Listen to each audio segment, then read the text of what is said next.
आपको देख रहे हैं एक नया गेटअप में भी हैं आप, माला वगैरह काफी पहने हुए हैं, पूजा पाठ भी आप काफी करते हैं हर चीज। तो ये नया रूप क्या है और इसमें आप क्या कर रहे हैं? देखिए, ये कोई नया रूप नहीं है। जी। आप अगर किन्नर की बात करेंगे तो किन्नर का नाम पुराणों में भी है, देव दानव गंधर्व किन्नर आते हैं। तो हम जब ग्रंथों में आते हैं तो हम बहुत पूजनीय हैं। सभी देवताओं ने भी किन्नरों का रूप लिया। जो मोहिनी का रूप था विष्णु जी ने लिया था, वह भी किन्नर का रूप ही था।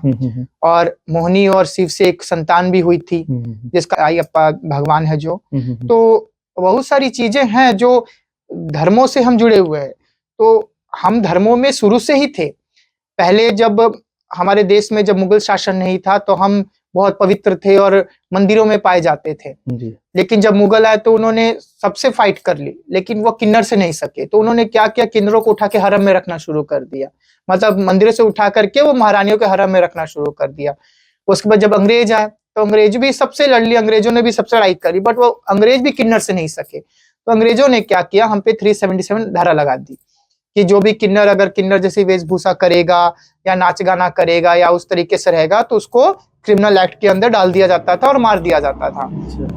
तो सोचिए कि अंग्रेजों के टाइम से 377 धारा जो लगी 2018 में हटी। तो सोचिए कि हमारे लिए कितना बड़ा संघर्ष था हमारे समाज के लिए कि जो धाराएं जो अंग्रेजों के समय लगी। देश तो 1947 में आजाद हो गया, लेकिन हम आजाद कब हुए 2018 में, जब ये धारा जो थी 370 जब हटी, जब हम क्रिमिनल एक्ट के बाहर हो पाए।